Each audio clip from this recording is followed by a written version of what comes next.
Chiquillos y chiquillas, ¿cómo están? Me da muchísimo gusto volver a saludarlos, ya los extrañaba muchísimo, pero reaparezco como siempre con todas las ganas, con un tema padrísimo, que bueno, estuvo un poquito complicadito porque es una entrevista que les estuve preparando, que es en inglés, entonces ya saben, la traducción y demás, ya saben que no soy tan rápida como debería, pero se los presento esta vez con muchísimo gusto. Ojalá que me den la oportunidad de verla completa. Va a ser en 2 partes, así que estén muy pendientes. La segunda parte evidentemente va a ser la próxima semana. Y es sobre una entrevista que hice a mis extraordinarios maestros de yoga. Recuerdan que les he contado que yo estuve 5 años prácticamente en India y me tomó 3 años descubrir un maestro medianamente decente donde yo vivía. Pero ya así, un mes antes de salir de India, encontré una escuela y estos seres maravillosos donde por fin representaban todo lo que yo había aprendido desde chiquita, pues, adolescente, sobre la verdadera yoga, el espíritu, la forma de vida, el significado, la profundidad. Entonces no podía quedarme sin presentárselos, sino que los conocieran y vieran sus conceptos. Entonces en esta primera parte de la entrevista van a contar un poquito sus decisiones, su vida. Además sabemos que en India los niños desde chiquitos empiezan a practicar yoga, pero cómo es, funciona, no funciona, es la que nos imaginamos. Y sobre todo un concepto muy interesante: Occidente entiende realmente lo que es la yoga, la esencia de la yoga, o qué ha hecho con ese concepto de yoga. Algo muy interesante.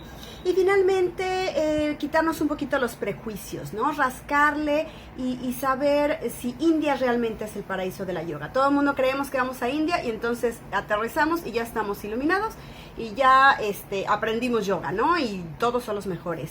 ¿Y es realmente cierto? Todo esto lo van a descubrir en la entrevista que les presento, y de verdad ojalá que la puedan ver completita en las 2 partes porque vale muchísimo la pena, tiene conceptos valiosísimos. Así que aquí toda suya, ¿me acompañan?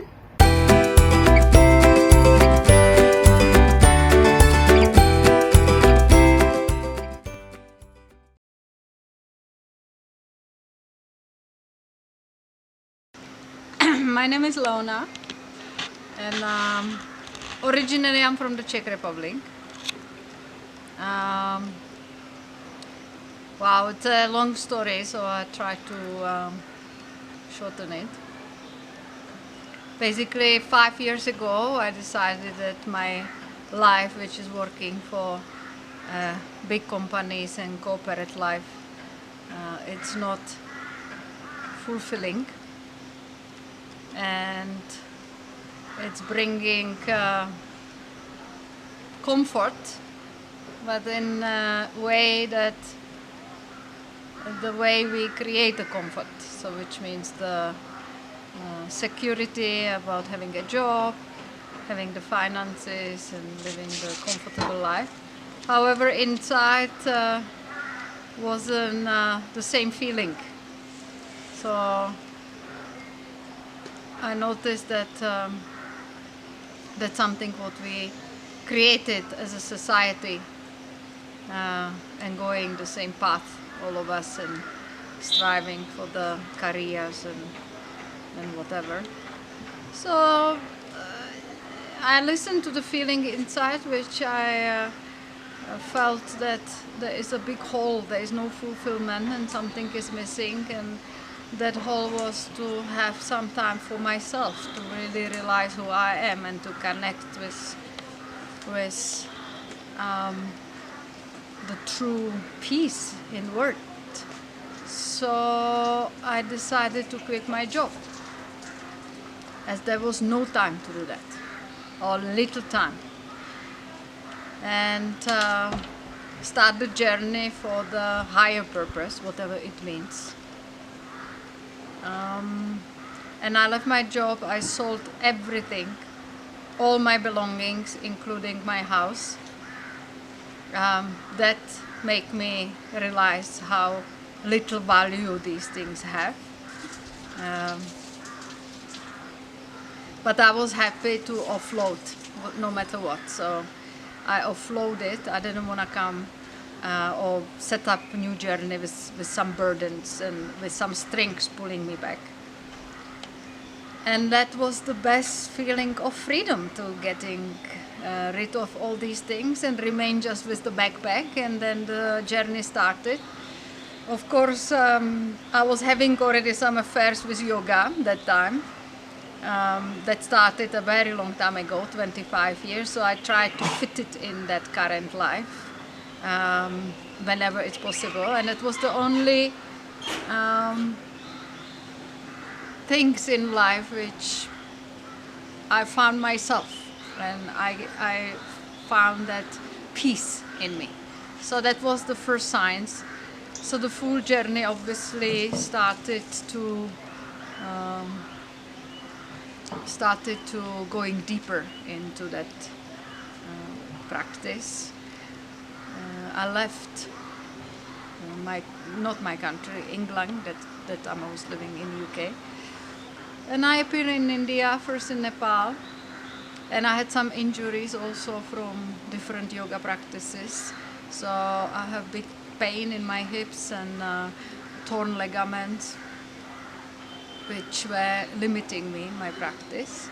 So while I was going around and doing different things and attending yoga trainings, somebody recommended me this place to fix my misalignment, and I entered and I never left. When I entered, I knew this is the path. I understood very deeply the meaning of this practice. Not only that physically I fixed my pain after a few weeks, but the deepness of the practice led me to understand that the deeper meaning of life. And I stayed here to mainly to learn myself, and the teaching came along the way, and the teaching is still learning about myself, and I hope that remains until the end of my life.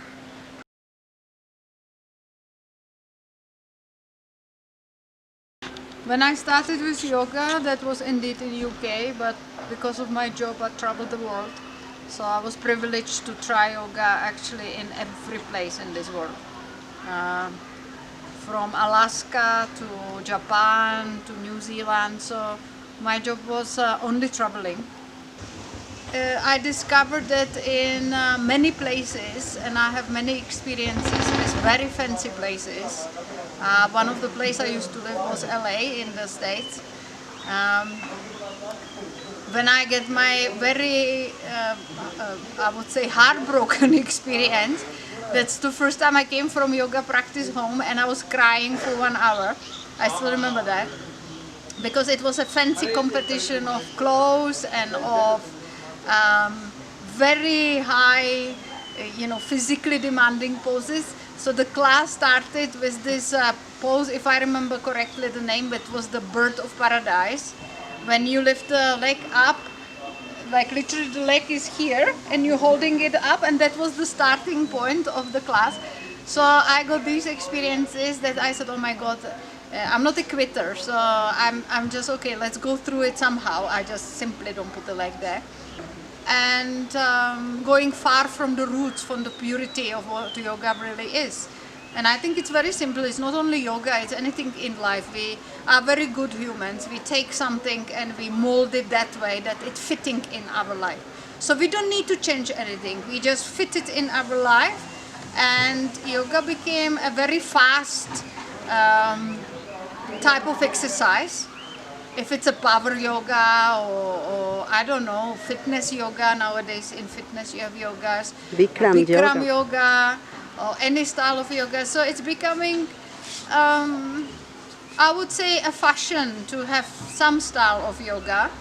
And of course with that fashion comes all the accessories. So you have a yoga shops, you can buy your colorful clothes, and you have a fancy yoga mats, and yeah, I think it's just a regular process of how we are conditioned and how we are operating as a society.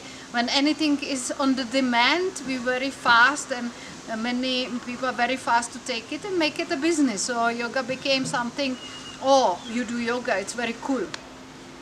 And that style of yoga, which is fast, is it's based on that program we're running in our mind, which is constant something to achieve, something to be good at, some kind of perfection what we created.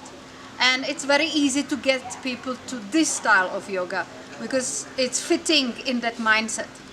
Whenever you take people from the mindset to, instead of doing, teach them how to undo, how to be silent, how to connect with the feelings. It's something what is not in that program. And that's why our method here goes back to the roots, to the nature, to connect with your core, to ground yourself down so you stop wanting and desiring, and that's a challenge. However, from my own experience, when you bring the balance and harmony, the physical part, which we feel first the misalignment, because we feel the body, the tension, the pain. We're realizing it on the physical level. However, there are underlying causes of it, and the main cause is the emotional stuff, suppressed emotions inside, which are not encouraged to get connected to when you are in that speed of life.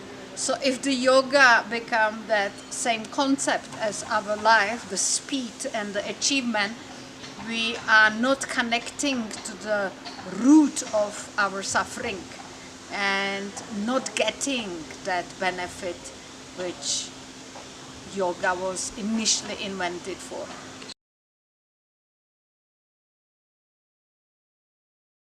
Intention was good. The teacher had a good intention. It's just that the style of teaching was not conducive to kids. So now that I've began to teach, I understand that the way you approach the audience, who you're teaching, how you deliver the class, it's important. It's not just the practice is the same whether it's an adult or a kid, but the way the kids are, you've experienced a more quiet practice. So over here we do more quiet, slow practice. It's mellow. You're in the posture for longer time. And of course certain kids would have the connection with the body and they would be able to feel and find that. But not all kids will be ready to do a practice where they are holding the postures for a long time.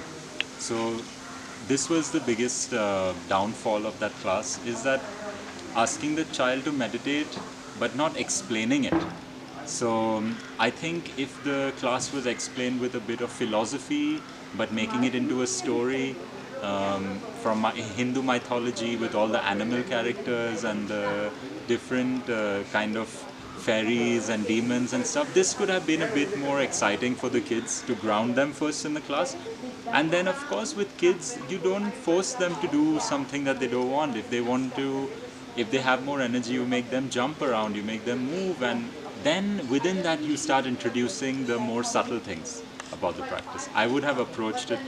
I'm very grateful for that teacher because I still remember she told me to focus in the eyebrows, and it took me all this time. Now I realize it, but I understand her intention, that to keep the focus between the eyebrows, how powerful it is. It's just that I think the approach could have been a little bit more fine-tuned for the children.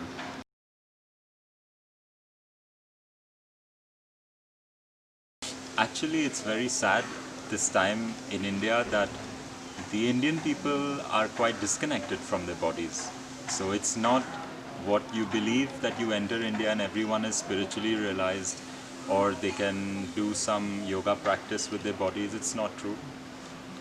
Just like the rest of the world, India is also progressing. People are moving more to office jobs on the phone and going through the same kind of stress situations. In fact, even more, I would think, at this point. So in this kind of life, people are quite disconnected from the bodies. In fact, here in the village, the people are much better because they are still working with the plants and they are still walking up and down.